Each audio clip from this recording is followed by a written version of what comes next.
answers? I think I'm entitled. You want answers? I want the truth! You can't handle the truth! This is Larry Connors USA. Larry Connors USA.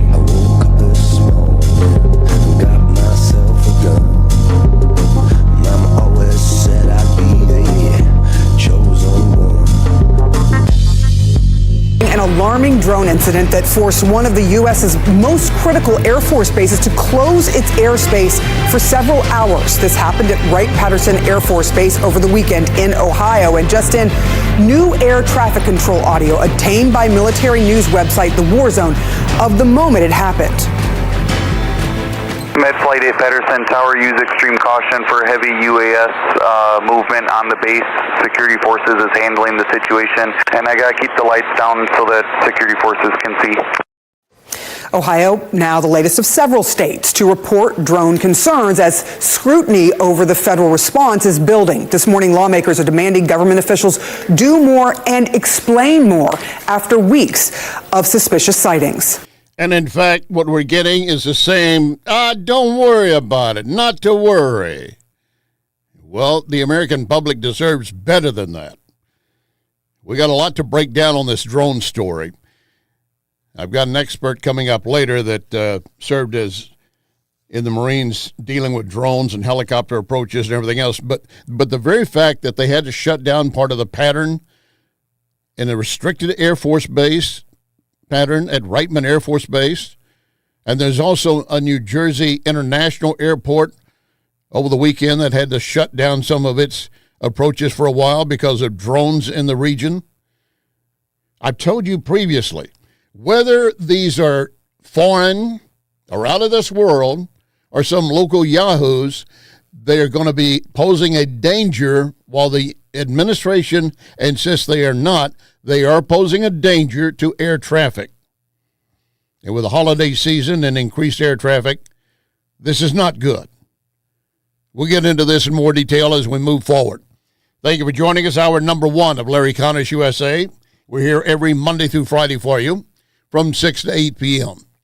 And here we are on December 16, 2024. Wow. This month, this year is moving by now quickly. Reminding you, while we're on the air, we are streaming video. You can watch the program. You do that by going to NewsTalkSTL Rumble, Facebook, YouTube, Twitter. You also can go to Larry Connors USA, Rumble, or Facebook. And reminding you, if you miss anything, they go up as a podcast later after the program is complete, video and audio. Available at NewsTalkSTL, LarryConnorsUSA.com, Larry Connors USA Facebook. The other big issue today, and more eminent and deadly at this point, is what is happening in the Middle East. With the sudden departure, to put it mildly, run and save my hide, leader of Syria last weekend, that entire area is in turmoil once again. I mean, this is a region that has always been a powder keg. Well, over the weekend, Netanyahu stepped forward and said the face of the Middle East is changing. We will have a hand in making sure it changes for the better. In his Sunday announcement, Netanyahu said he and Trump discussed the need to complete Israel's victory and declared it's a new Middle East. A year ago, I said something simple. We would change the face of the Middle East, and we're indeed doing so.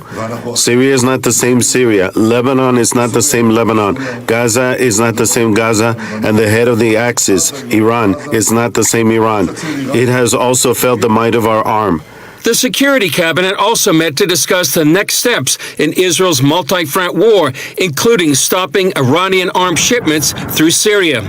After the fall of the Assad regime, the Russians are pulling out of their bases. While Netanyahu says Israel has no interest in confronting Syria, the IDF is increasing its presence in the Golan Heights and systematically destroying Syria's military infrastructure. Which is good, because put an end to it now.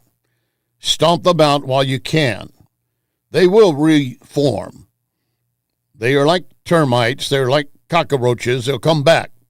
But for right now, while you have the upper hand, dismantle their military infrastructure and make sure that Syria can no longer be a conduit for weapons going to Hezbollah and Lebanon or being used as a facility and an area to fire upon Israel. And, of course, we have the issue still concerning Hamas in Gaza. That is not resolved. Secretary Blinken over the weekend said, this is the time, this is the right time to maybe broker a deal. Well, of course, the way Hamas wants it, you get nothing, we get everything we want, and then some. That's not going to happen. But the issue right now is we have a Biden White House that has been floundering from day one in what to do. Can Netanyahu and others involved wait for Trump to come aboard officially? You heard the mention that the Russians were no longer going to be supporting Syria. They were pulling out. They are still battling in Ukraine. And over the weekend, North Koreans apparently opened fire on Russians, friendly fire, a mistake. And the North Koreans took a heavy casualty, primarily from Russian returning fire. And, of course, from the Ukrainians fighting in the Kursk region. This is exactly why Russia wanted North Korea to be involved. We just want your manpower. We want more meat for the grinder. Now, reference to changes in Syria. There'd been speculation as to what kind of regime will come in. In that part of the world, they're not going to give an inch. They chased Bashar Assad out for 40-plus years, a brutal dictator, grabbing up people for no reason, throwing them in dungeons for 40 years almost in some cases, raping, torturing, killing, beheading. In the beginning, he appeared to be benevolent when he first took over. But it quickly became apparent that he was going to use not just an iron fist, but sword and gun to control the populace and make them fearful. Now that he's out, the rebels that have thrown him out, we are again at that position of the devil you knew and the devil you don't. And here's apparently how the new Syrian leader is going to move forward. In Syria, the country's new leader, Mohammed al-Golani, declared his group will implement Sharia law and have a morality police. The Ministry of Interior will have morality police led by clerics and mullahs. People will be told to obey Sharia without using sticks. If we move with a stick, this shows our inability to convey Sharia to people.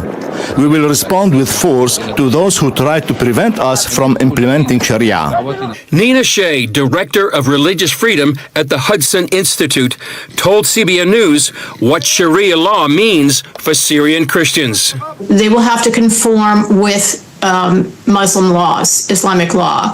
That means that they will be restricted in what they can say, how they can pray, where they can pray. They will be restricted, and women will be very restricted in their dress. In particular. But Shea says Christians in the West need to stand up for Syrian Christians at this dangerous time. But of course, at this point, what can you do other than pray? They're going to end up being, just as they are under the Taliban rule with Sharia law, women will be reduced to nothing, probably will stop all education of women.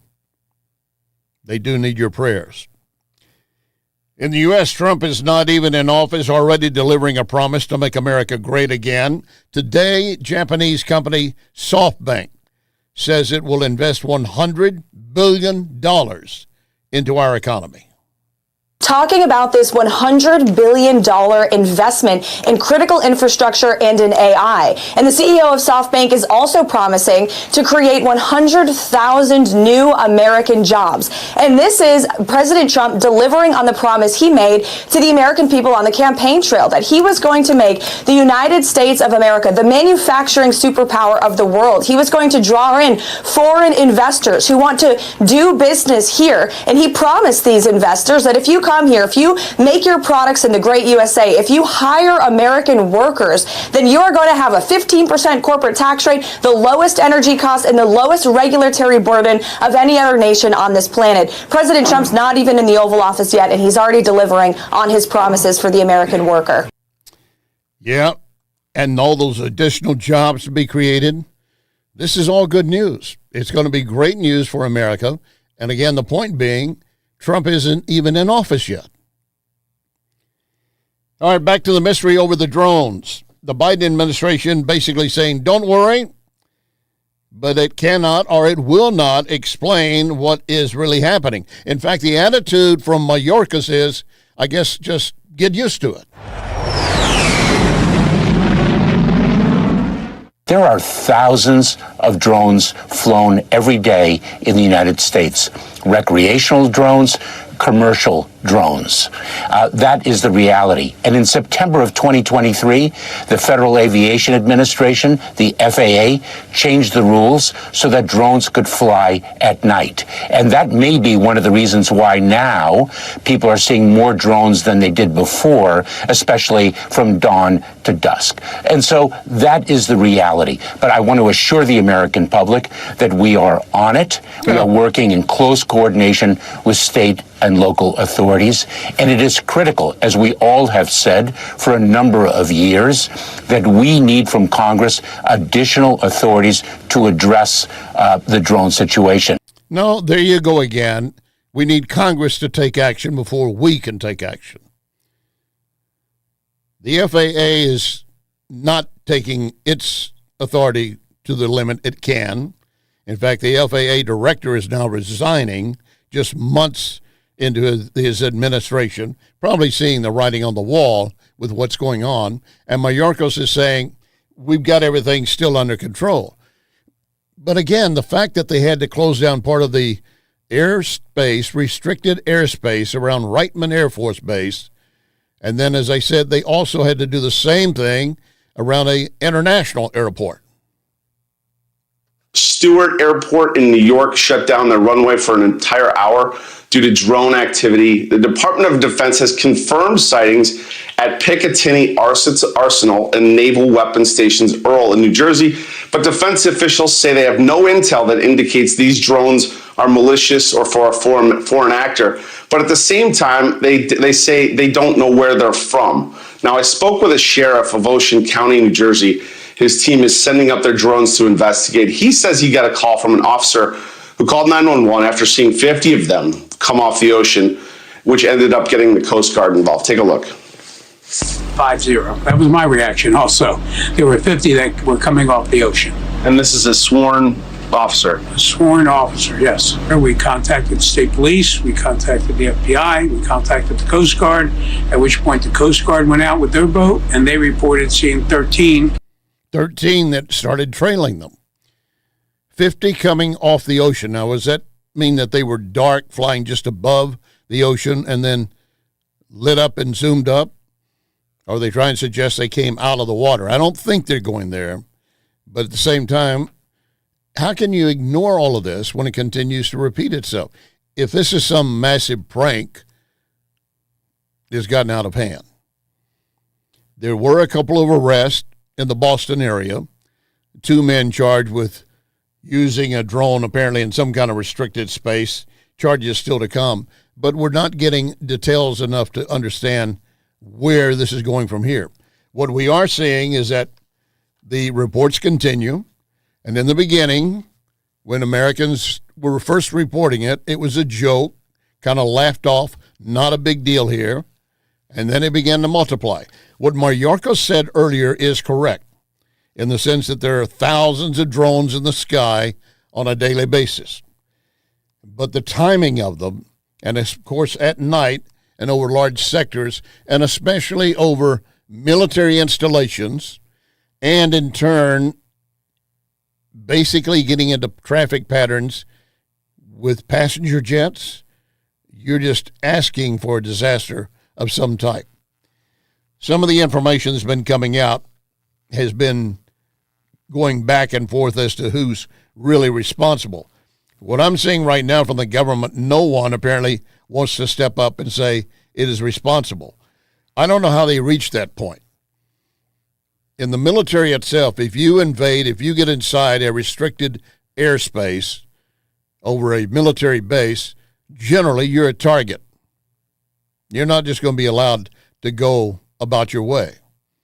Certainly if you're a civilian plane, not a drone, and you accidentally wander in to one of these bases, and I've done it, you're going to get an immediate reaction from them that you're inside our zone. You need to clear the space immediately and declare your intentions.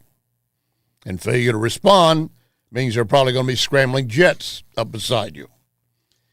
These kinds of incursions do happen on a regular basis, even with civilian aircraft and with pilots who had no intent of causing any problem. They just either misread or make a miscalculation. It happens. There have been times, obviously, when we've had planes over the White House. That is a restricted area.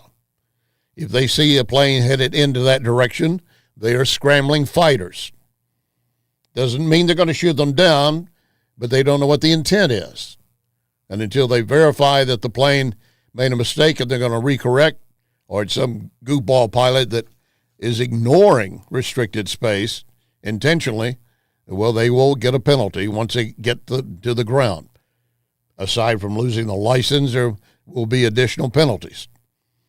But the drone story, the reason it's gotten so big and multiplies is because our government has been indifferent. And that's the way this entire administration has been. Basically indifferent to whatever your needs are. And at the same time, weaponizing the government against you. That's why it's good to see a change coming.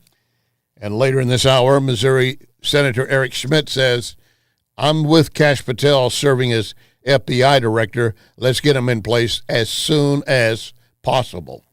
That's still to come.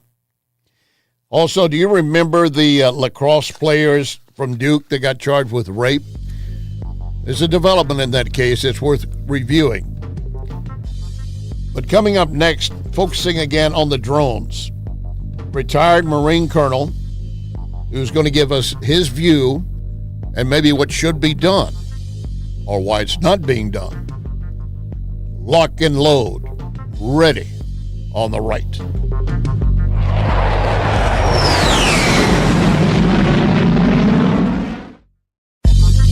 You are listening to Larry Connors, USA.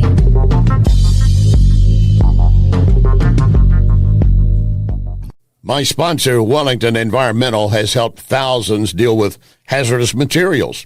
Hospitals, offices, schools, even homes. Here's something new. Wellington now offers dustless blasting. This is just like sandblasting, but without all the dust and emissions. Wellington uses everything from ground glass, walnuts, corn, even dry ice pellets. One university had Wellington remove their parking lot striping because dustless blasting is fast and it does not damage the concrete. So as a business or homeowner, I'm sure you could use this process. Industrial tanks, swimming pools, graffiti on buildings. And in fact, Wellington is blasting a Texaco station that will be revised as an historic building. Check the website for details and photos. WellingtonSTL.com. WellingtonSTL.com. True story. I was with Jay Ackerman, and a waitress came up and began praising Ackerman Toyota. She was afraid she might need a new car, so she had gone to Ackerman and was told, you don't really need a new car, just new tires. Obviously, tremendously relieved and thanking Jay over and over. Another example where Ackerman Toyota did what's right for her and will for you. AckermanToyota.com. Ackerman Toyota for life. John Beal knows it right after a hailstorm. New roofing companies start popping up everywhere. But the Small Business Administration reports 96% of them go out of business within the first 5 years. So how good is that warranty? John Beal started in the roofing business helping his granddad and his dad. Always offering the best roof, best price, best guarantee. John Beal Roofing, not some fly-by-the-night operation. Call my friend John, 1-800-NEW-ROOF, 1-800-NEW-ROOF. This is News Talk STL.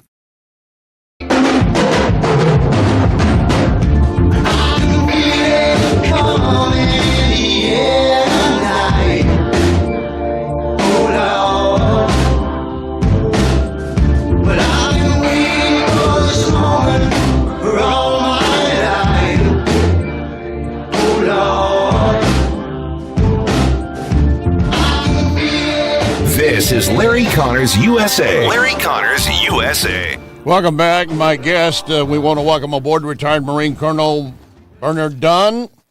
Welcome aboard, Semper Fi, sir. Hey, Rob, thanks for having me. How you doing today? Well, after the Army-Navy game yesterday, I'm outstanding. And you? Absolutely. We were, we love our Navy, but we love them really on that day the most. Absolutely. All right, so let's get to the topic at hand. You're also author of the book Gunfighter's Rule. Your story is about the basically how we are using or did use. Sorry, sir. Not just drones, but also helicopters in various warfare. As you watch all of these stories unfold about the drones, basically now into restricted airspace, what's your first thought? Well, my first thought is if we do not know who's driving these drones, then we are at extreme threat across the nation. That's my first thought. My second thought is if we do know, and we're for some reason not telling the public, that's a problem. And what we're going to do is we're going to allow our adversaries to see how easy it is to penetrate very sophisticated bases with drones. So we need to do something about it ASAP, because let me tell you, if I was an adversary to the U.S. and I was trying to take out war-supporting infrastructure of the U.S., I would use drones. They're cheap. I can carry them across the border in a backpack, the small ones. Obviously, they're talking these ones are larger.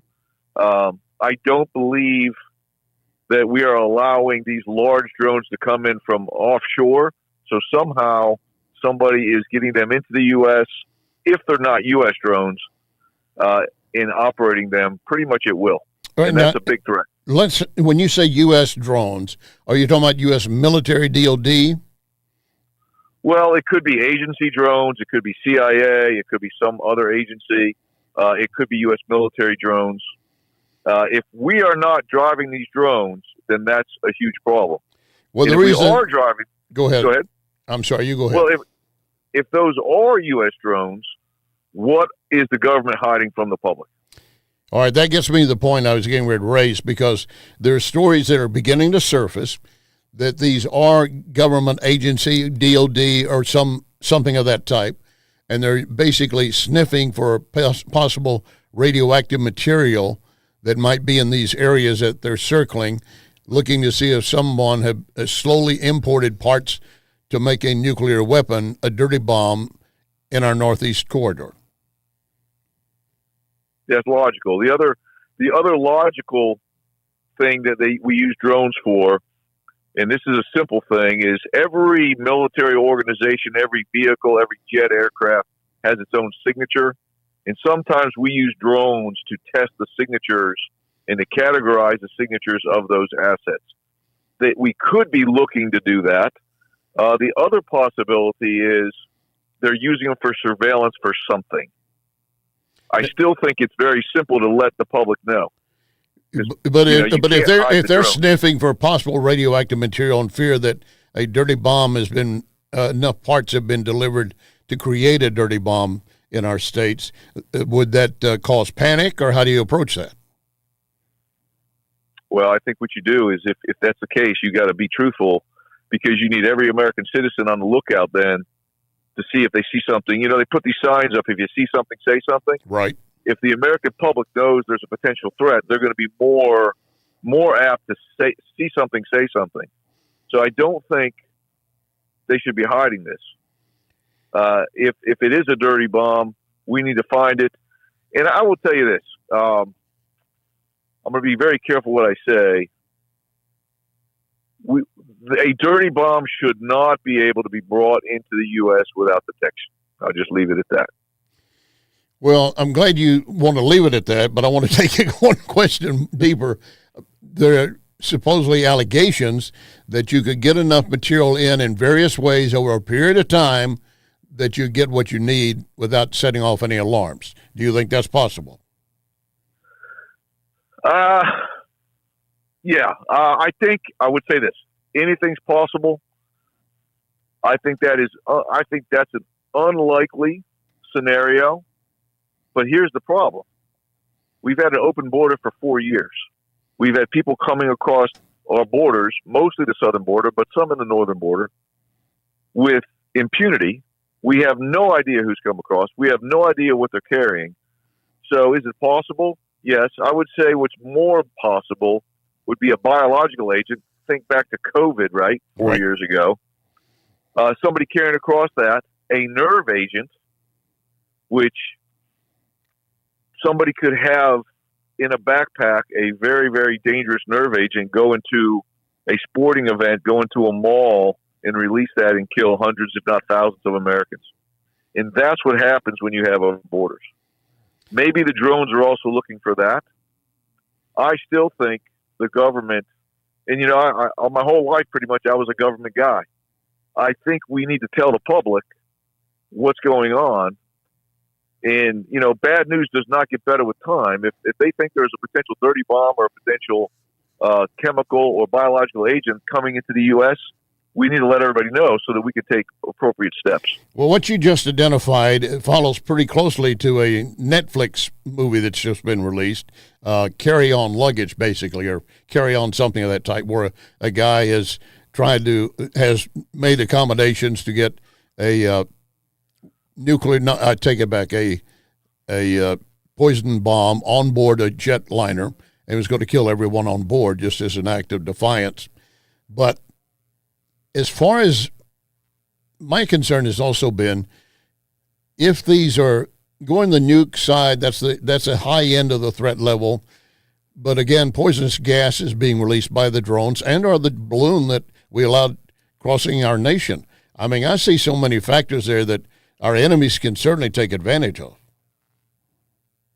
Well, just think if you are a bad actor out there and you have a hand carry drone with a 1 pound explosive on it, and you now see that these drones are flying everywhere, it's not at all unreasonable to think that somebody could put a 1 pound explosive on a drone and go fly it into a V-22 sitting on the deck, an F-35, any kind of aircraft.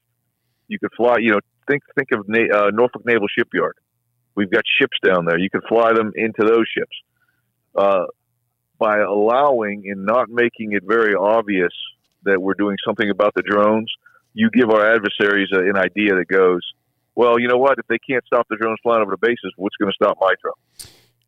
Now, to that point, I mean, restricted airspace, they did have to shut down part of one in Ohio the other day, and also airline traffic going into one international airport.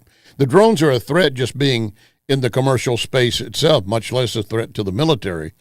What are the rules of engagement over a restricted area?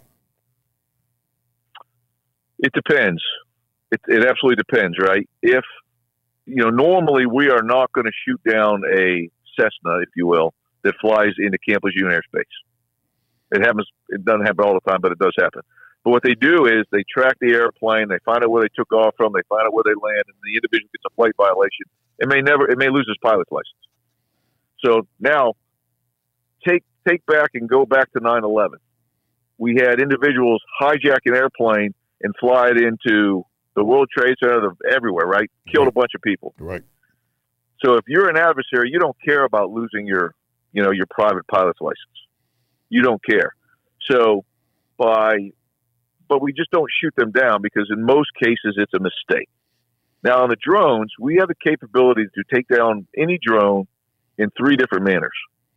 One is non-kinetically, you can just zap it and fall out of the sky. The second way is kinetically, you shoot it down. And then the third, and I've actually witnessed this,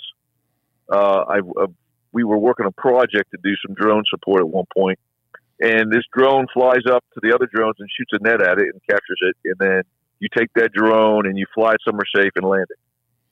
One reason why you don't necessarily want to shoot down a drone, because you don't know what's on the drone. So this plan of where you send this drone system with the net and you capture it is very interesting. Now, these are bigger drones that you probably couldn't do that with. Right. But a small drone you could do that with. And here's the other problem. I can go out and buy, a couple hundred drones for, when you're thinking about real dollars for nothing. Sure. I can slap on some homemade explosives for, an insignificant cost, and I can wreak havoc over this nation, over one of our allies, or anywhere I want. I can wreak havoc. And by doing nothing and saying nothing about the drones, you are presenting options to our adversaries. In your final 30 seconds or less, is the administration doing what it should be doing, or do you think it is and not telling us? I have zero confidence in this current administration to do anything appropriate. I think you nailed it. As always, we appreciate your time, sir. Marine Colonel William Bernard Dunn, once again, thank you. And his book is Gunfighters Rule. Thank you very much for your time, sir. Yes, sir. Thank you, and Merry Christmas. Merry Christmas, sir. Coming up, Missouri Senator Schmidt says, my vote is ready to be cast for Kash Patel. Stand by, please.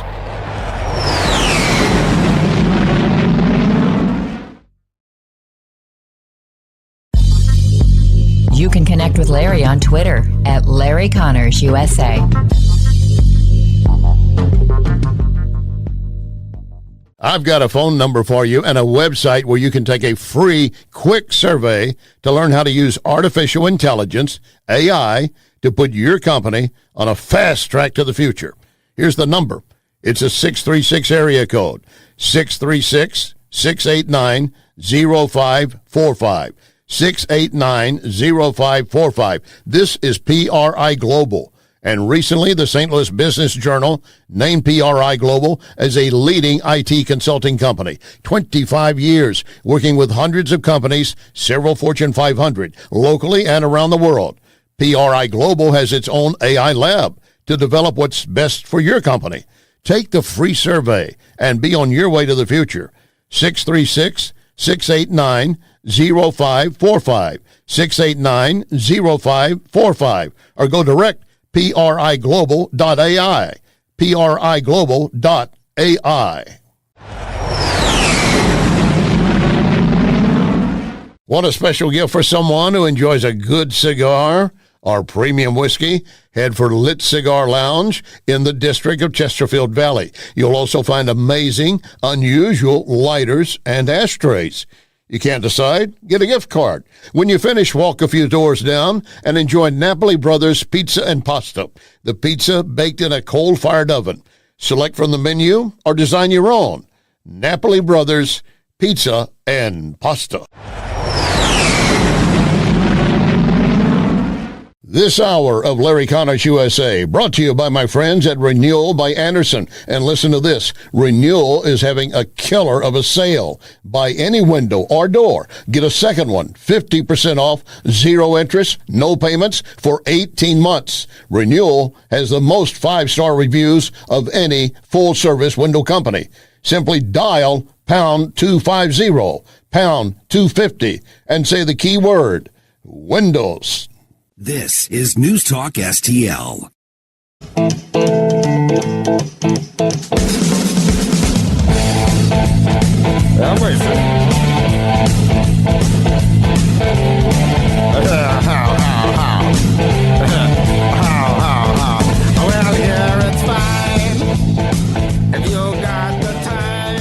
This is Larry Connors USA. Larry Connors USA. I do think Kash Patel's the right man for the job. This guy served as chief of staff at the Department of Defense.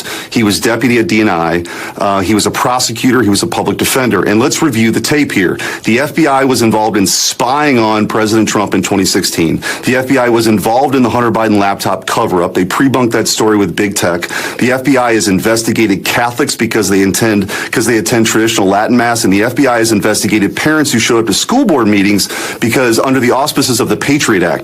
That agency is in desperate need of reform. Kash Patel is very qualified, and I think he's going to get the support in the Senate. Well, I certainly hope he's right. That is Missouri Senator Eric Schmidt saying my vote is ready for Kash Patel. Of course, it does have to go to the Senate for confirmation. We know one senator who's going to be against him immediately, and that is a new senator, because Governor Newsom used his authority to do so and take Adam Schiff, who had won the election for that Senate seat, and then they convinced the guy holding the seat, get out of the way so Adam Schiff can become a senator immediately. And he is now already ahead of those coming in January, those returning or those newly elected senators. Kash Patel, of course, is a big concern for many of them because they're afraid of what he's going to find once he starts getting into the FBI files. Good. I want them to be very afraid. I want them to be so afraid that maybe some of them think, maybe I need to come forward and make everything public now and call myself a whistleblower and save myself. Some of them might well do that. Others, I wouldn't count on it because they think they're so embedded they can get away with it. Listen, the way the FBI has been handling things, when Kash Patel comes in and starts digging it up, it's going to be a lot more mud and dirt and guts and blood than we expect might be there. And if we have suddenly many of the senior FBI leaders who have been good for the FBI in years past suddenly realize I can speak out and not lose my job, my pension, and not be ostracized and maybe for even threatened with prison, because now we have a man in charge of the FBI who is not here to play political games. The left is going to cry and whine and wail as they normally do. That Kash Patel is simply doing the bidding of Donald Trump. Well, you know what? What did you think Christopher Wray and Attorney General Merrick Garland have been doing? And Mayorkas. They've been doing the bidding of Biden and the progressives. Not according to the law, but whatever they wanted. I do not want Kash Patel to exceed his authority. I do not want him to weaponize the FBI against those who weaponize it against Trump, MAGA people, or anyone else. But I want an accounting, and I want justice. And justice will, in the view of some, look like revenge, retribution, and simply a vengeful action on behalf of the White House, the Trump White House. They can look at it all they want that way, but they have to acknowledge first, what game were you playing when you were in charge? And did we not make it clear to you? What goes around comes around. And in this case, you're up in front of the firing squad. They did everything they could to dismantle the Trump campaign and frighten his supporters and frighten America in totality. We are going to lose our democracy if Trump comes in. Well, he's not in office yet. He hasn't passed, even by executive action, anything, but he's made it clear what he wants, and the majority of Americans seem to accept it and go along with it. I had the CNN poll the other day for you, and they found that a majority of Americans like the fact that we're going to see change, and they believe it will be for the better. And even those who are crying out that it's going to be harmful to them, they're probably going to benefit, and that's fine. Sometimes your enemy does benefit because you're trying to find something that helps everyone.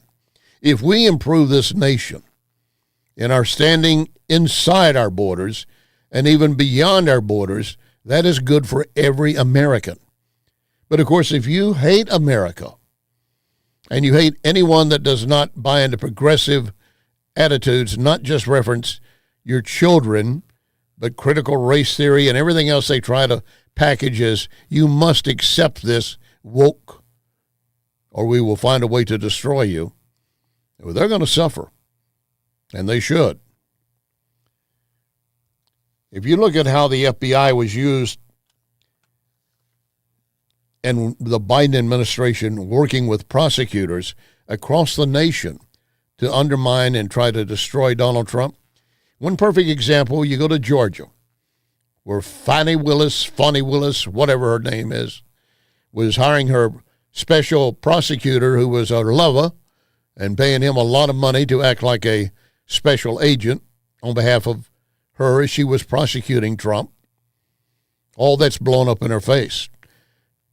And her lover, Wade, has now testified and acknowledged, yeah, I was working with those inside the White House to prosecute Donald Trump. Georgia prosecutor in the Trump election meddling case testifies before the House Judiciary Committee. That's Nathan Wade, and he admitted he met with White House staff on several occasions while working on the investigation that was led by Fulton County DA Fani Willis. He also says he had to brush up on his knowledge of racketeering law. So that continued. Yeah, I got to brush up on it because I don't know anything about it. And keep in mind the allegations, and I forgot how much of it has actually been proven, but it's enough that it's damaging to Fani Willis that she was paying him. They were going on trips together, and supposedly he was paying for them, but he was giving her money in return. It's a convoluted lover's mess that basically was dreamed up and was being carried out to basically destroy the Donald Trump campaign and those supporting him. Thank God it blew up in their face. And now Wade is facing a lot of charges as well. Speaking of facing charges, you've got George Stephanopoulos of ABC News. They're finally going to have to admit that, yeah, we stepped over the line, didn't we? It's ABC News and their top anchor reaching a settlement now with President-elect Trump in his defamation suit. The news network will have to pay $15 million to Trump and an additional $1 million for Trump's legal fees. Both ABC and George Stephanopoulos also ordered to issue statements of regret as part of the deal. Yeah, well, I'll be waiting for that statement of regret. I want to hear George Stephanopoulos directly on the air speaking to the audience, what might however small it might be, but acknowledging, yeah, I was wrong to say that Trump was convicted of rape. He was not convicted of rape. Now, those on the left will say, well, the charges he was convicted of are the same thing. No, they're not. By statute, they are not. You cannot make that leap. So the only way that the ABC network and Stephanopoulos figured they could get out of it was settle up with Donald Trump for $15 million plus $1 million in lawyers' fees for lying about the president-elect. Stephanopoulos falsely characterized the result of one part of the Democrat Party's lawful strategy to bankrupt and imprison Trump and otherwise prevent his election. And the second gift to the Republicans was the inadvertent showcasing on the Sunday show of Stephanopoulos how the GOP can effectively maneuver against the media complex and weak Republicans who carry water for the Democrats.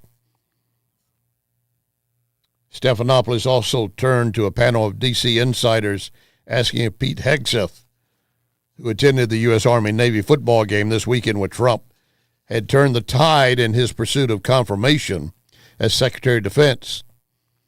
Hegseth, who is a decorated veteran, former Fox News host, has been a target, just as Kash Patel, as Tulsi Gabbard, as anyone that Trump nominates.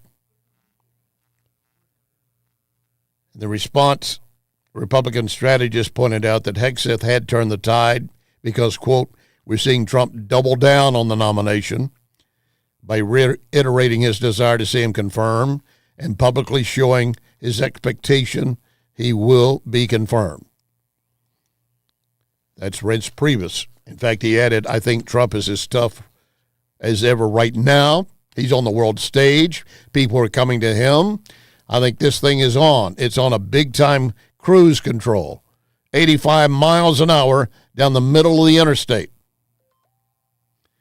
And even a Washington Post congressional reporter had to agree and said there has been a significant shift on the previously embattled nominee. They've done everything they can to slander Trump. They did it with Kavanaugh as well when he appointed him to the court. And they're doing it with every one of his cabinet appointments if they can. Hegseth at the top, Tulsi Gabbard also, Kash Patel. But right now the American people are fed up with it. We're not going to do that again.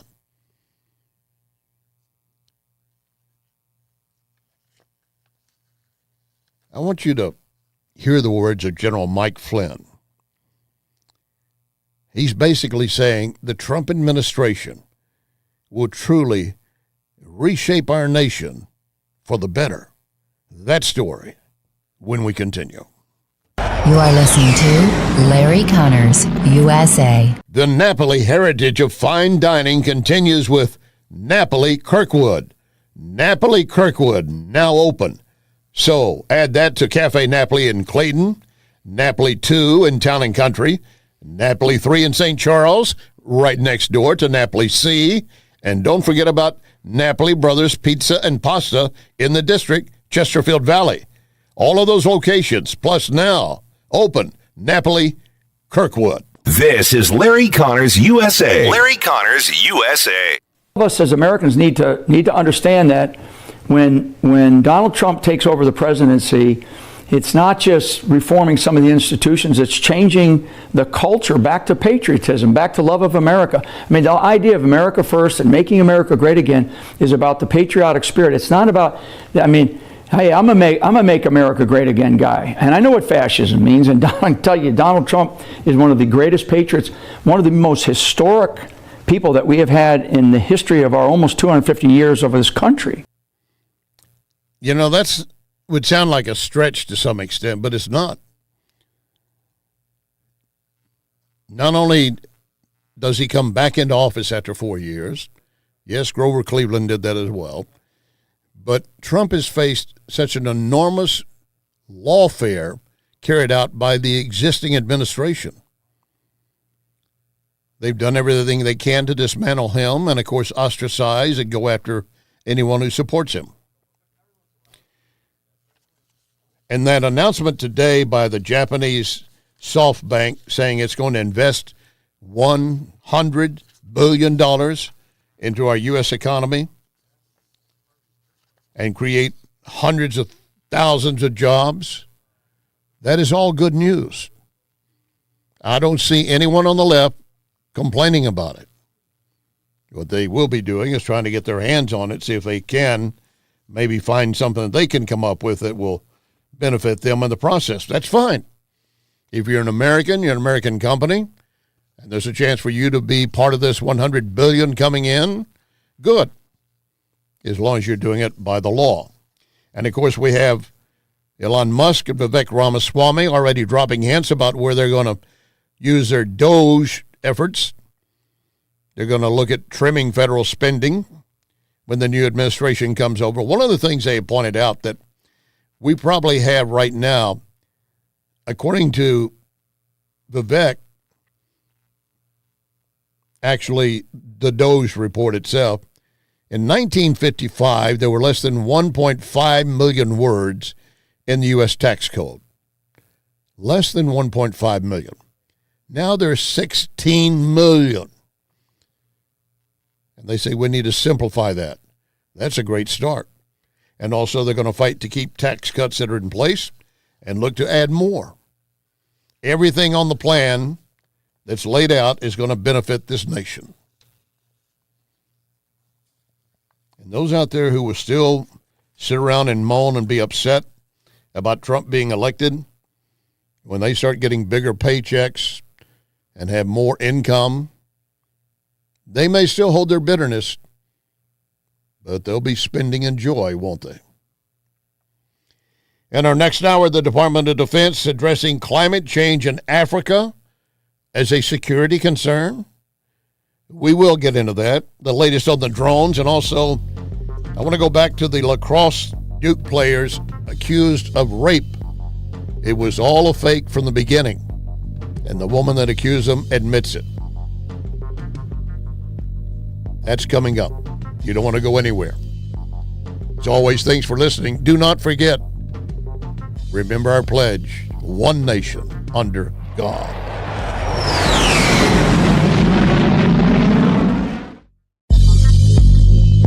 You can hear podcast of this program at Larry Connors USA Facebook.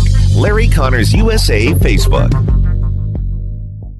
John Beal knows that new roofing companies can look big and trustworthy on the internet, but the fact is 96% of new roofing companies go out of business within the first 5 years. John Beal has a reputation for excellence, reliability, plus lowest cost, best roof, best guarantee. Those here today, gone tomorrow roofers, they can't match John Beal. For home or business, trust my friend John. 1-800-NEW-ROOF. 1-800-NEW-ROOF. There's no pizza like Napoli Brothers Pasta and Pizza in the district Chesterfield Valley. That's because in Napoli, your pizza is in a coal-fired oven. One taste, you're going to want more. Grab a gift card, good for all Napoli locations. And a few doors down, enjoy the atmosphere of Lit Cigar Lounge. High-end cigars, single-barrel whiskey. Before you leave, pick up gift cards for family and friends at Lit Cigar Lounge. True story. I was with Jay Ackerman, and a waitress came up and began praising Ackerman Toyota. She was afraid she might need a new car, so she had gone to Ackerman and was told, you don't really need a new car, just new tires. Obviously, tremendously relieved and thanking Jay over and over. Another example where Ackerman Toyota did what's right for her and will for you. AckermanToyota.com. Ackerman Toyota for life. Here's some expert advice from McGuire Moving and Storage. If you have a home or business move coming up, you need to book now. Most moving companies are booked 6 to 8 weeks out. So call McGuire now, get an on-site estimate, set a date. McGuire has 85 years of experience and just won the Spire Quality Award. I can personally testify McGuire goes above and beyond to help the clients. McGuire Moving and Storage, McGuireMoving.com. Napoli Brothers Pizza and Pasta, now open in the district of Chesterfield Valley. Napoli has the only coal-fired pizza oven. That means an incredible taste you cannot get anywhere else. So enjoy a unique pizza at Napoli Brothers Pizza and Pasta in the district. And then walk a few doors down and enjoy premium cigars and drinks at Lit Cigar Lounge. There's a perfect way to end the evening. Napoli Pizza followed by Lit Cigar Lounge. A winning combination. So many times, Vincent's Jewelers has helped me surprise someone special. Vincent's locally owned can do the same for you, and you don't have to break the bank to get something really nice, maybe even customized. The smile you're going to get back from that special someone, priceless. Check VincentsJewelers.com every day because new items are arriving and there are special deals. Vincent's, my only jeweler. VincentsJewelers.com. VincentsJewelers.com. I can tell you how to get a free quick quiz to see how artificial intelligence can boost your company's potential. You go to PRIGlobal.ai, PRIGlobal.ai. St. Louis Business Magazine listing PRI as one of the leading IT companies, and PRI has its own AI lab to develop what your business needs. PRIGlobal.ai, priglobal.ai. This is NewsTalk STL.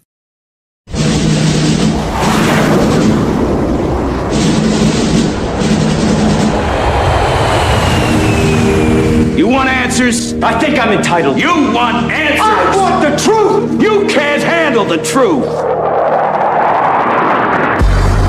This is Larry Connors USA. Larry Connors USA.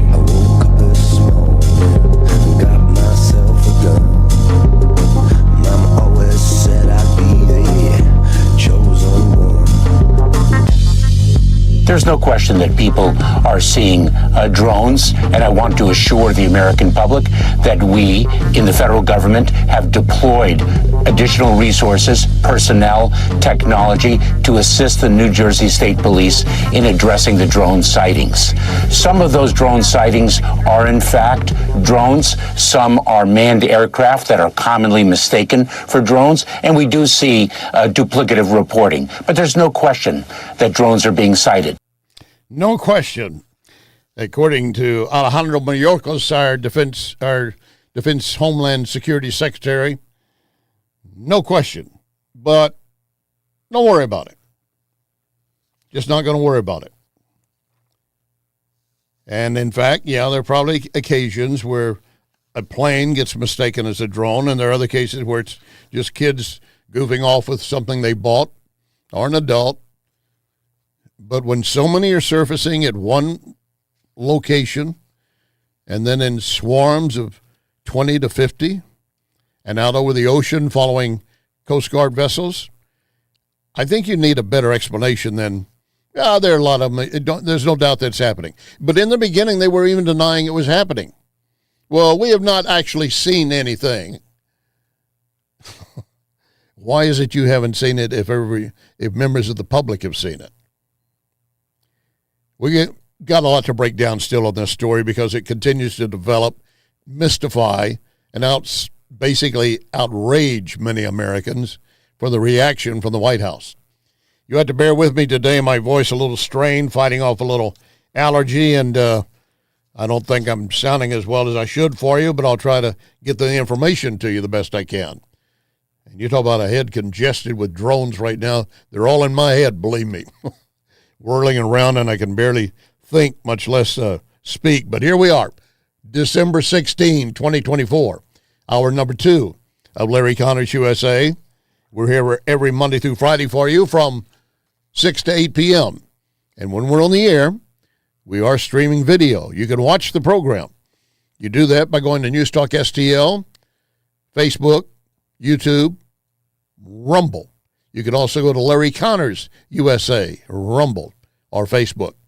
And everything later goes up as a podcast at NewsTalk STL, LarryConnorsUSA.com, Larry Connors USA Facebook. And let me take a moment to remind you that while you're trying to find some gifts for some folks you don't know what to get them, and you're looking for some stuffing stalkers. See, that's what these Alaris, these pills, whatever. My words are totally confused. Something to stuff in your sock. Can you get that one? Well, we've got some for you. Gift cards from Tropical World Pets on Watson and Crestwood. Gift cards from Woodson Stonefire Pizza, West Clay and St. Charles. And, of course, we got a lot of NewsTalk STL merchandise we'll be able to throw at you. How do you get any of it? Well, you go to NewsTalkSTL.com and register. You can register as many times as you want. NewsTalkSTL.com, register and say, hey, I'd like to get some of those things to stick in my sock that Larry was talking about. And we'll make it happen if we pull your name. But you can't win if you don't submit your name. NewsTalkSTL.com. So let's again go back to Mayorkas. He's admitting, yes, that we see them, but he said these days this is just going to be a fact of life. There are thousands of drones flown every day in the United States. Recreational drones, commercial drones. That is the reality. And in September of 2023, the Federal Aviation Administration, the FAA, changed the rules so that drones could fly at night. And that may be one of the reasons why now people are seeing more drones than they did before, especially from dawn to dusk. And so that is the reality. But I want to assure the American public that we are on it. We are working in close coordination with state and local authorities. And it is critical, as we all have said for a number of years, that we need from Congress additional authorities to address the drone situation. But what he's talking about, legislative action, that's not good enough. That's not good enough for an immediate situation. And it's not just me saying it. Let me point out a couple of major Democrats. New York Governor Hochul saying, this has gone too far. Last month, she directed the New York State Intel Center to actively investigate all drone sightings and coordinate with federal law enforcement to address that issue. That's her view of it, the New York State governor. In the meantime, Senate Majority Leader Chuck Schumer said he's asking the DHS, Mayorkas's group, you need to deploy special detection systems that use 360-degree technology to detect the drones. Specifically, Schumer said, if the technology exists for a drone to make it up into the sky, there certainly is a technology that can track the craft with precision and determine what the heck is going on. In other words, the words you heard from Mayorkas, they don't satisfy the New York governor. They don't satisfy the existing Senate Majority Leader, Chuck Schumer. And the reports continue, and they are now involving restricted airspace. An alarming drone incident that forced one of the U.S.'s most critical Air Force bases to close its airspace for several hours. This happened at Wright-Patterson Air Force Base over the weekend in Ohio. And just in, new air traffic control audio obtained by military news website The War Zone of the moment it happened. Med Flight 8 Patterson Tower, use extreme caution for heavy UAS movement on the base. Security forces is handling the situation, and I gotta keep the lights down so that security forces can see. Ohio, now the latest of several states to report drone concerns as scrutiny over the federal response is building. This morning, lawmakers are demanding government officials do more and explain more after weeks of suspicious sightings. And again, this is invading the restricted airspace over Wright-Patterson Air Force Base. There's another invasion involving an international airport I'll get to in a moment.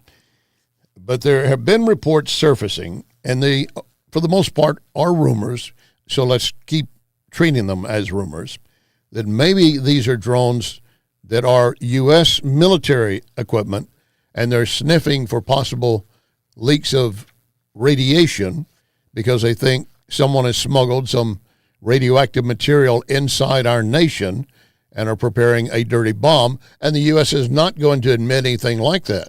They don't want you to know about it, don't want to put you in panic. But do you panic more in the dark or in the light? It's as simple as that. A New Jersey congressman said he wants answers.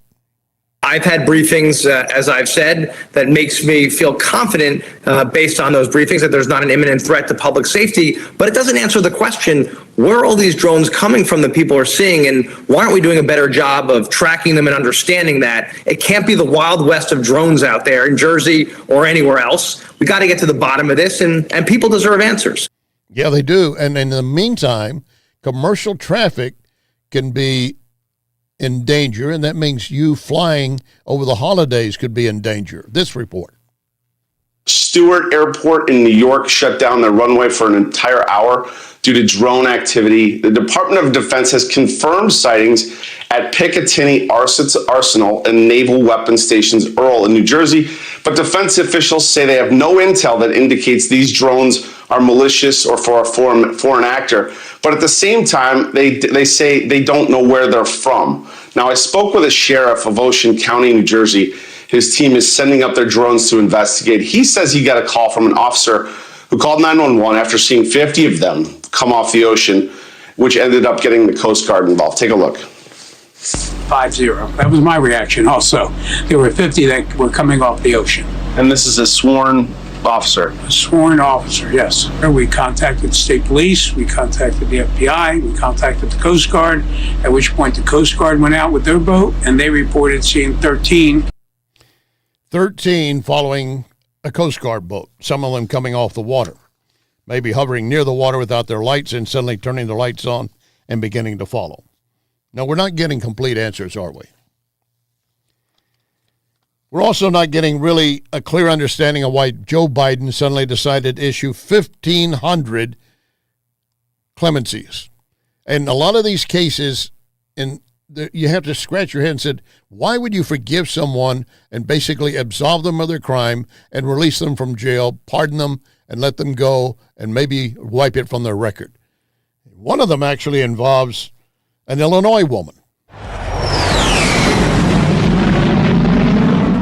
Today, President Biden commuted the prison sentences for nearly 1,500 people. Among those on the list, the disgraced former controller of Dixon, Rita Crundwell. Crundwell pleaded guilty to stealing nearly $54 million from taxpayers to fund her lavish lifestyle and a ranch where she bred horses. In 2013, she was sentenced to nearly 20 years in federal prison. But during the COVID pandemic, she was released on home confinement. Dixon's city manager called the decision, quote, a complete travesty of justice. It would be. All that time, the money she's collected, then spent, and now she's free. She's not going to serve her time out. Yes, she's from Illinois, Dixon, Illinois, east of Chicago, or correction, west of Chicago. And how many of those are on that list that might be Democrats or have Democrats pushing for them to get free? And some of them violent criminals as well.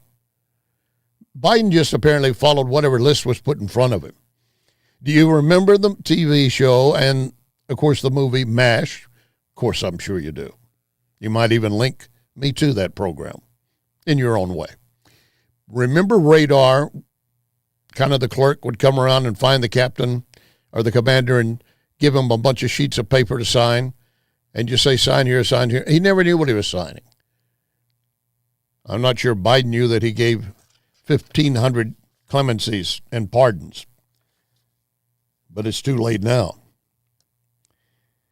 Do you recall the case back in 2006 where a woman accused 3 Duke University players of raping her, made national headlines, and put these 3 kids in the spotlight, very harsh, glaring spotlight, as accused of raping this woman? She has since recanted. I testified falsely against them by saying that they raped me when they didn't, and that was wrong.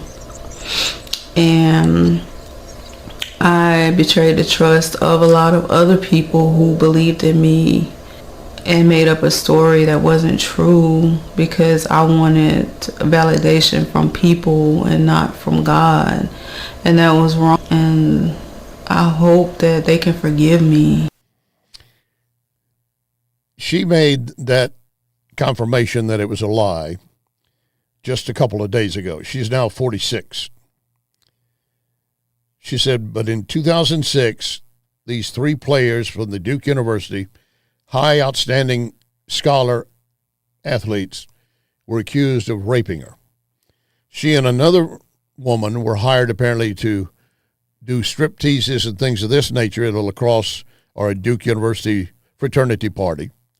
Obviously, that was against school rules in itself, but there was no rape. They originally said had said that she and the other girl left after a period of time because they felt they were being basically slurs, things of that nature, racial possible, because they were black, assuming all the men were white. But for whatever, they left, and then she went back. And she said when she went back, that's when these 3 members of Duke University grabbed her, pulled her into a bathroom and raped her repeatedly. The case was filed based upon just pretty much her statements. The state attorney general's office concluded in 2007, after taking a closer look at her story, there was no credible evidence of any rape. No DNA, no witness, nothing.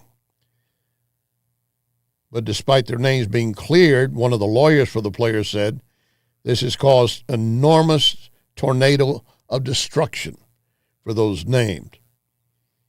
They were vilified nationally as, quote, racially motivated rapists.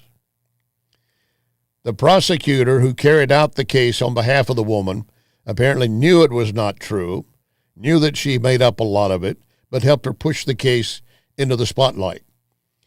He ended up being disbarred for lying and misconduct. Prosecutors at the time declined to press any charges against her for a false report. All three of the young men were exonerated a year after the alleged attack, after the then Attorney General Roy Cooper took over the case, reviewed it, and declared the charges never should have been brought against them. Those three young men have tried to move on with their lives. They were granted, of course, a settlement from Duke University, undisclosed settlement, supposedly in the neighborhood of $20 million.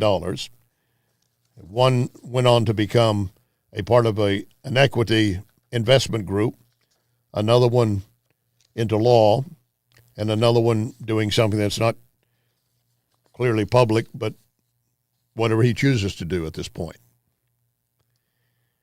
All based upon a woman making up a lie. That woman is now in jail for killing her boyfriend. She says it was an act of self-defense.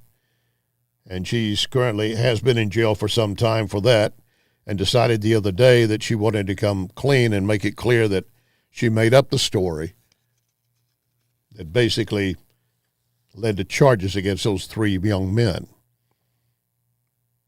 And, of course, horrified their families, relatives, and who knows what other damage was done until it got corrected about a year later. That Duke lacrosse story always troubled me at the time. It reminded me very much of some things that had been done by Al Sharpton, coming up with a story of rape, but there never was a rape case, but again, trying to build himself in front of the public. I have a guest coming up I want you to make sure you pay attention to, because this is something that when you hear it, you're thinking, why are we concerned and why are we making a big deal? The DOD has decided climate change in Africa is a security concern for the U.S. How is that possible? What's involved? Lock and load, ready on the right.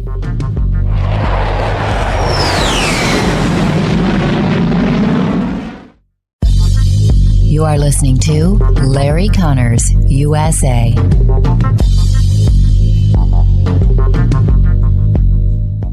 Wellington Environmental knows this is a rough time for many people, just struggling to make ends meet, and here come the holidays. Wellington is an advisor to the Salvation Army Gateway Citadel. They need more bell ringers, and Wellington has some spots in South County you could help fill. If you sign up 6 or more to ring a bell for at least an hour, Wellington Environmental will make a customized sign to sit on top of the red kettle for free. Put your company name, your team name, your family name, whatever you want. Call Wellington, 314-644-4930. 644-4930. WellingtonSTL.com does the same thing. WellingtonSTL.com. Ring a bell this season and help others. One of the greatest pleasures in life is giving. Giving something special to someone just because. Vincent's Jewelers can help you, and you should know that Vincent's has helped raise almost $2 million for local charities. Vincent's Jewelers, St. Louis's premier, full-service, locally owned jewelry store. Check VincentsJewelers.com. every day for new items. VincentsJewelers.com. My only jeweler, VincentsJewelers.com. I want you to know that McGuire Moving and Storage is silver certified, which means McGuire has a quality reputation helping older adults move local or long distance. And something else to know, Josh McGuire, president of McGuire Moving and Storage, is the only certified moving consultant in Missouri. I'll tell you, once you met Josh, you're going to know your move will be easy. And I fully endorse McGuire Moving and Storage. McGuireMoving.com. This is News Talk STL. And where down we go, oh, oh, oh, oh, oh, where down we go, oh, oh, oh, oh, so where down we go, oh, oh, way down we go. This is Larry Connors USA. Larry Connors USA. Welcome back. The other day, a report came out as specifically designating it as DOD News, Department of Defense, stating that combating climate change is a priority to the nations of Africa, and U.S. officials are listening and responding. In fact, the Deputy Assistant Secretary of Defense for African Affairs wrote, African nations see the effects of climate change daily, with the region's destructive storms, flooding, and so forth. The temperature in the Horn of Africa each decade increasing since 1971, expected to increase more. That is, in a country with a large U.S. military presence, already one of the hottest on the planet. Now, how does this equate to an U.S. security issue and the fact that in Africa, I would assume it's hot and maybe hotter than sometimes? Helping us get a better handle on it, Gregory Wrightstone, Executive Director of the CO2 Coalition. Gregory, glad to have you on board. Oh, good to be on with you, too. Yeah, it's a crazy proposal what they're doing, isn't it? Well, help me understand what they're complaining about. First of all, it's hot at different times of the year, seasonally anyway, and they're trying to say it's hotter now and has increased each year since 1971. Are those facts right to begin with? No, they're not. Not actually, because we were just when we started adding carbon dioxide to the atmosphere in large amounts, which was the middle of the 20th century after World War II. We went into a 33-year cooling period that ended in the late 70s. You remember? We talked of we're going into the next ice age. Yeah, it's because we had 30 plus years of cooling. Yeah, and all the while CO2 kept going up.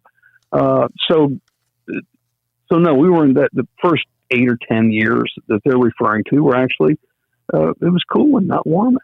And then we went into a period of warming. But the fact of the matter is what they're talking about for Africa, the tropics, equatorial areas, actually see during periods of warming and cooling, while of course climate's changing all the time, we see very little difference during in the equatorial parts. Not just Africa, but around the world. There's more warming in the Arctic, in the high latitude areas. And so they're wrong about that. But what's the dangers to Africa and the population there, which they don't talk about, it is not climate change. It's policies that they are imposing on Africa to solve a non-existent climate crisis. Such as? They've restricted, and then actually they've been very successful at preventing any investment in any fossil fuel ventures there, any oil, gas, coal.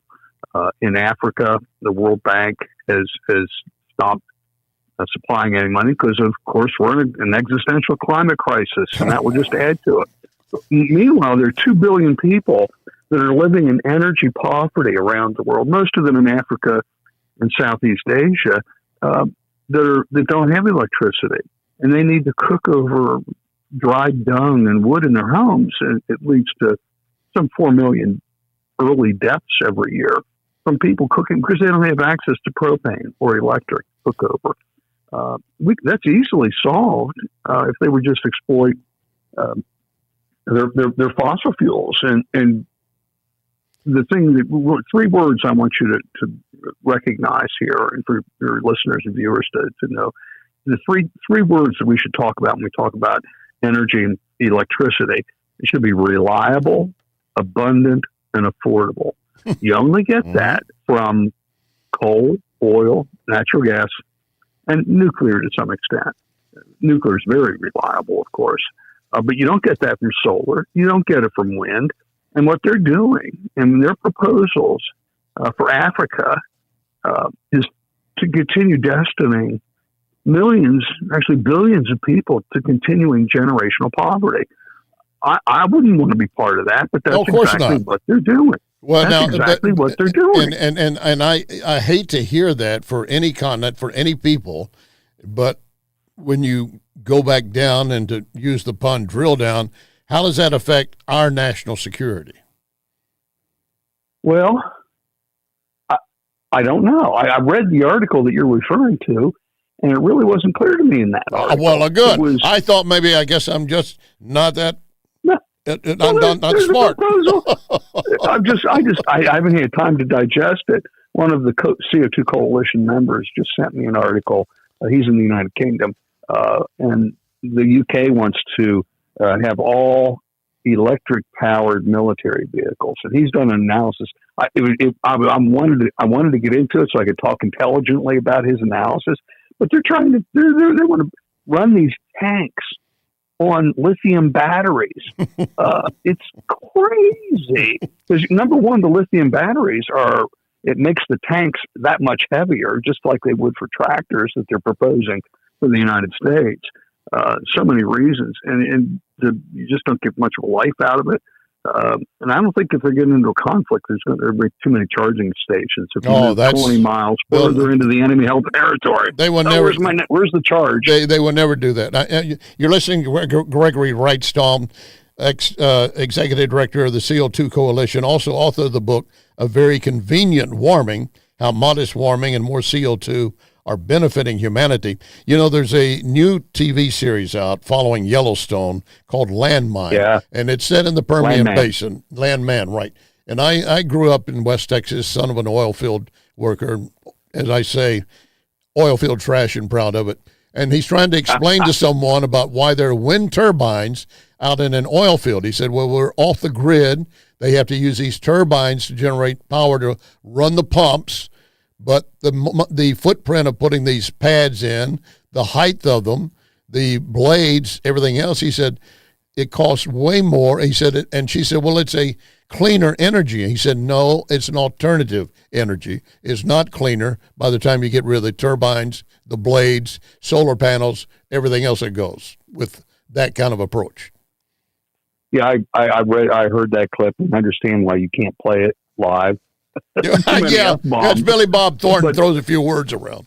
Doesn't it? But I loved it, and they're right about that. And you know, these people are pushing net zero by 2050.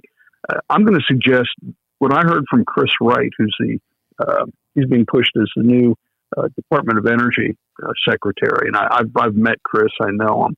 I spent an hour with him in his office in Denver a year and a half or so ago.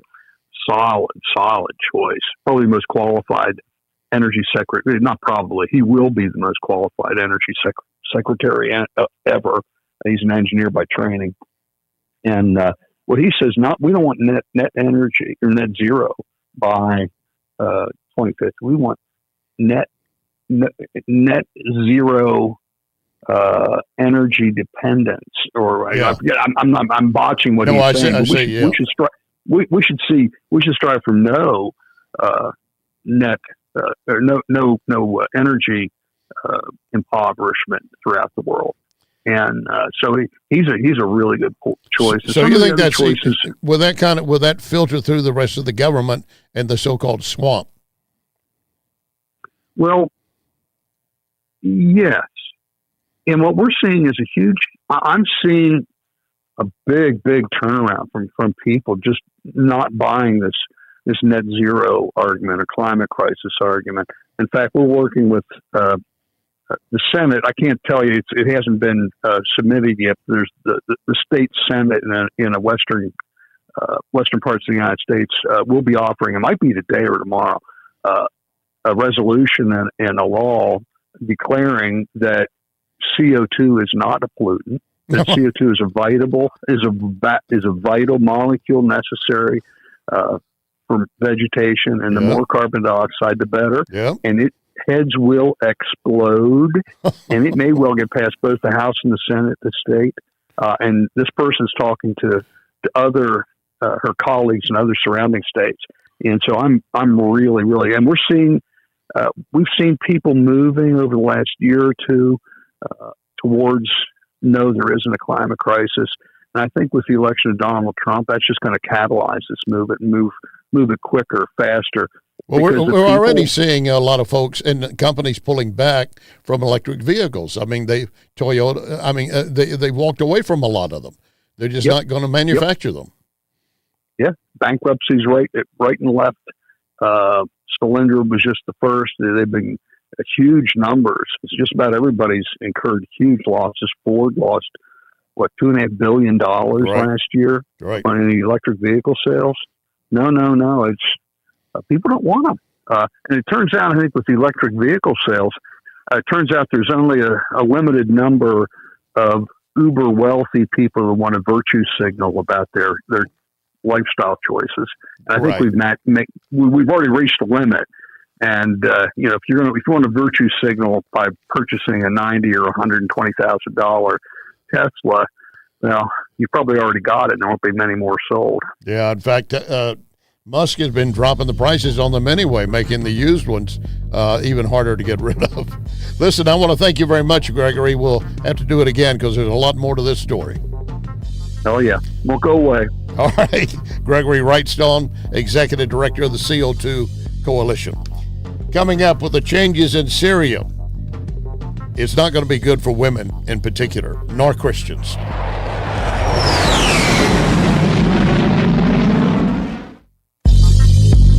You can connect with Larry on Twitter at Larry Connors USA.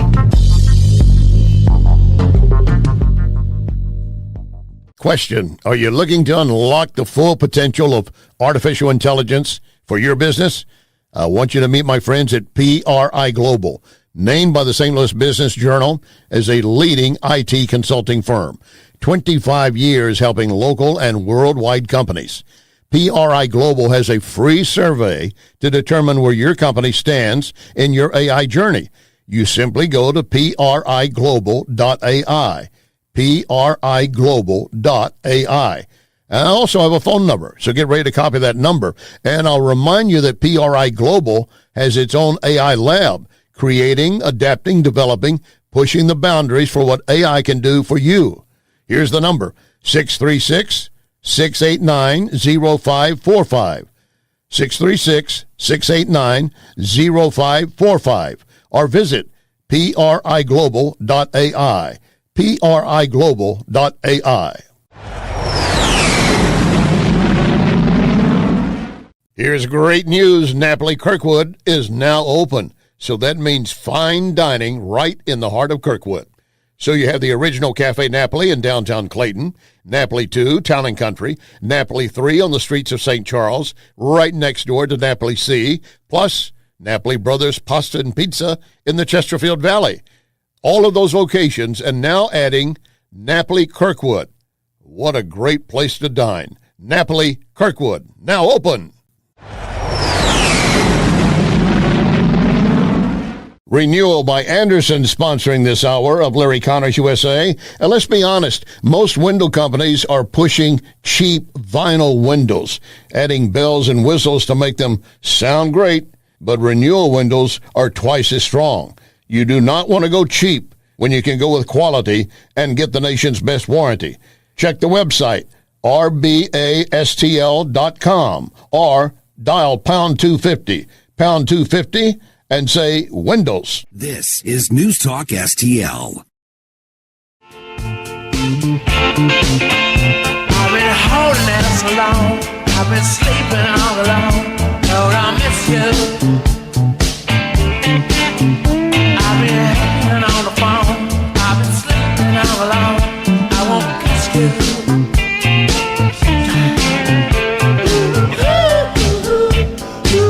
This is Larry Connors USA. Larry Connors USA.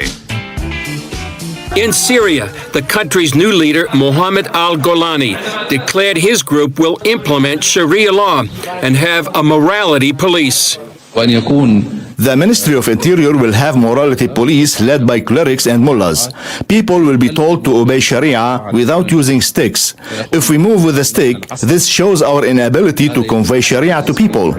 We will respond with force to those who try to prevent us from implementing Sharia. Nina Shea, Director of Religious Freedom at the Hudson Institute, told CBN News what Sharia law means for Syrian Christians. They will have to conform with Muslim laws, Islamic law. That means that they will be restricted in what they can say, how they can pray, where they can pray. They will be restricted, and women will be very restricted in their dress. In particular. But Shea says Christians in the West need to stand up for Syrian Christians at this dangerous time. At this point in Syria, there are about 300,000 Christians in Syria. They were originally something like 10% of the entire Syrian population, but they're down to 2%, and they are going to be facing even more persecution than they have in the past. And women, regardless of their religion, will once again be under Sharia law. And as you heard it stated, we're not going to do it gently. We will use force when necessary to make you obey Sharia law, which means a woman has no rights. A woman will not be able to go to school. She will not be able to speak within earshot of other men hearing her, unless it's her husband or relatives. This is what Sharia law is. Not every Muslim country adopts Sharia law. And those that do it in different stages, in different parts. They will enforce one issue but not another. But right now it is a threatening situation for the 300,000 Christians in Syria, and certainly for women and young girls. Where are those in this country that cry out for womanhood, my body, my choice? Where are you? Are you going to go over to Syria and make any noise, or are you going to hide in your corners here? You dare go over there and try to tell them how to run their operation? Or you try to denounce Sharia law? You go over there and try to flaunt it in their face, walking around, lipstick, eyeliner, no veil whatsoever, short skirt. It would not be a pretty ending. And those women who are now living in Syria know that. They've already been under some form of Sharia law under Assad. And then he ran. But now he's telling the BBC, he says, I never intended to flee to Russia. How's that happen? I didn't intend to flee to Russia, and yet you're there. Obviously, you ran to Russia. But here's how he's trying to explain it. In his first statement since the fall of Damascus 8 days ago, they put out a statement reportedly quoting him, the former Syrian president, although it's not clear who did write it or if he wrote it and who put it out. In it, he says that as the Syrian capital fell to rebels, he went to a Russian military base to oversee combat operations, only to see Syrian troops had abandoned their positions. He said that base came under intense attack, and the Russians decided to airlift into Moscow. He could have said no, right? Of course he's not going to say no. Get me out of here. These rebels will kill me if they get hold of me. So the statement, published both in Arabic and English, if it came from the former Syrian leader, which everyone believes it did, described how he was basically besieged at the Russian base, said, I have no viable means of leaving. Moscow requested the base commander arrange an immediate evacuation to Russia. And that took place the day after the fall of Damascus, following the collapse of the final military positions and the resulting paralysis of remaining state institutions. So he's also suggesting, I want to go back. Well, the rebels have now had control. This Islamic rebel militant group, known as HTS, has been holding Damascus and Syria now for a dozen days. December 9, Russian media announced that Bashar Assad had been given asylum, even though there's been no official confirmation. The Syrian government, rebel groups I should say, continue to form a transitional government, and as you can hear, they plan on imposing Sharia law across the nation. HTS is now considered Syria's most powerful rebel group. It got set up under a different name back in 2011, pledged allegiance to al-Qaeda the following year. It is on even Joe Biden's list of terrorist activities and groups. I don't see us lifting that, and even if they do, Trump will quickly state it again. But in Syria, they continue to find skulls and body bags and deep holes where people were thrown to die in the darkness of a hole in the ground. That's what Assad was carrying out. So no wonder there was an uprising. But if the HTS is now going to turn everything over to the mullahs, not Ayatollah of Syria, then they're going to draw closer to Iran again. That's going to be more threatening, obviously, to Israel. Bashar Assad was a brutal dictator. It's good that he's out, but don't expect things to get easier or better for those in Syria.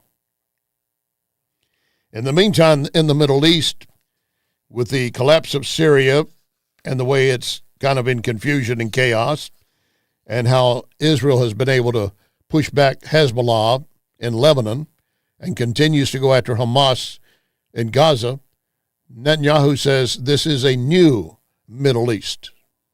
In his Sunday announcement, Netanyahu said he and Trump discussed the need to complete Israel's victory and declared it's a new Middle East.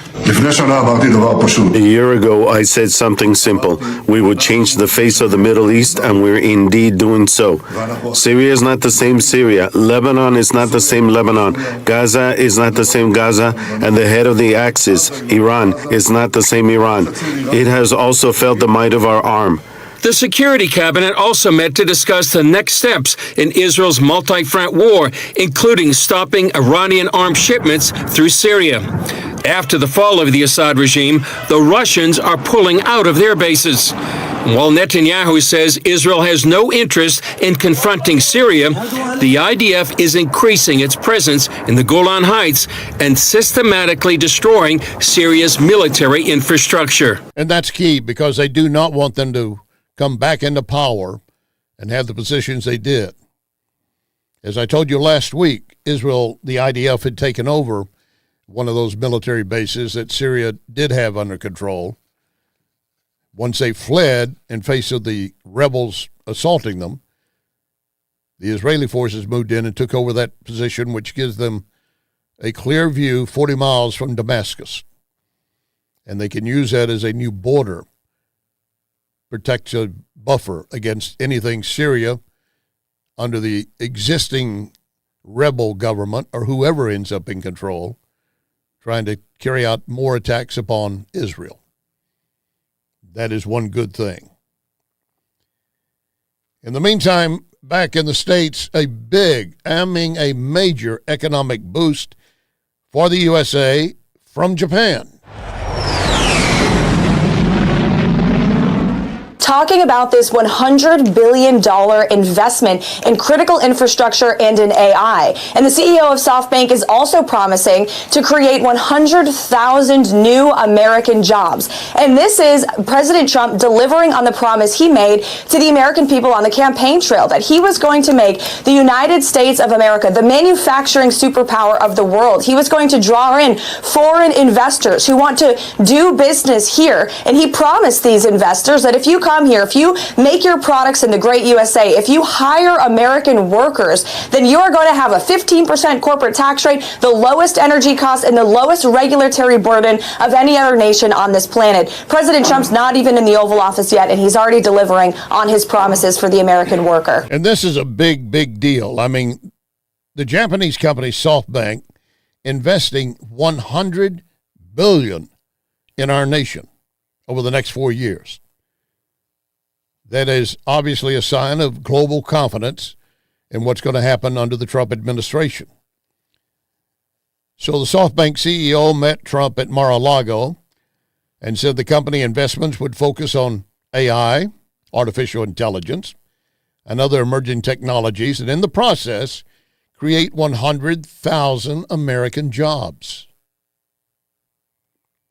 Trump said that the SoftBank president is doing this because he feels optimistic about our country, and this is a monumental demonstration of confidence in our future.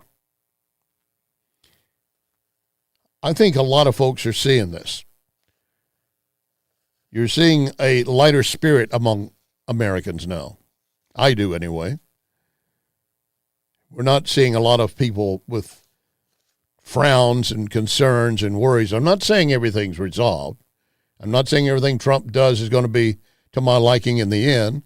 But right now, we have everything to look forward to. This is an early Christmas gift from Japan to our nation. And, of course, Trump still threatening to impose tariffs on imports and on U.S. companies that outsource their jobs. We have economists warning that that could lead to increased prices for you. It might, briefly, but if they want to do business in our nation, then they're not going to do it on their terms. They're going to do it on terms that benefit us. Mitt Romney has a great quote. Let me share it with you. He says, "You cannot complain if Trump does what he said he would do." I fully agree. Because Trump made it very clear, we're going to turn our country around again. We're going to make the economy better. Although we were told, and we're still being told now, Bidenomics is just fine. Biden even saying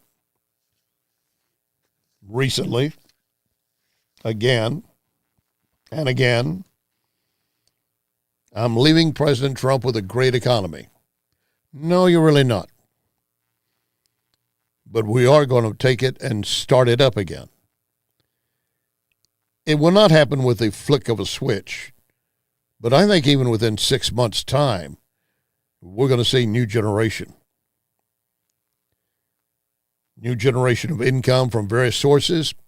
We're going to see our oil and gas companies start firing up again. And if Canada, as Ottawa the other day, Premier threatened that, you know, if you put a tariff on us, we may just shut off your supply. They won't do that. That is simply an empty statement. They want the U.S. dollars. They will continue to work with us. And one of those things Trump will do immediately is restart the Keystone Pipeline. I was jumping ahead in my thought that Biden, meanwhile, is taking the steel that's been set up for the border and abandoned for the last 4 years. They're hauling it to places to be auctioned off. What we taxpayers have already paid for to put up as a border wall, they're now carrying away from the border and looking for places to sell it as scrap, when it's perfectly good to be used as is, where it is.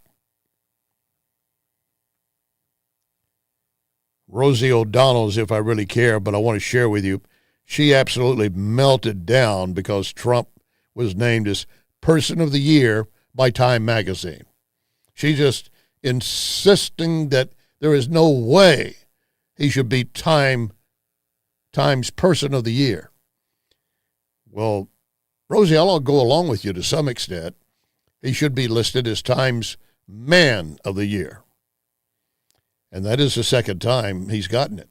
First time, 2016, when he beat Hillary. So, Rosie, you're just going to have to either suffer, like you've been making Americans suffer. You're either going to suffer, or you're going to do like all of you Hollywood elites said, you're going to leave the country. And they still haven't. And they're not likely to. And then you've got the fact that David Hogg, the gun control activist, David Hogg, now grown up, supposedly, running for vice chair of the Democrat National Committee. These guys just don't get it. And that's fine by me. Allman Report coming up next. As always, remember our pledge, one nation under God.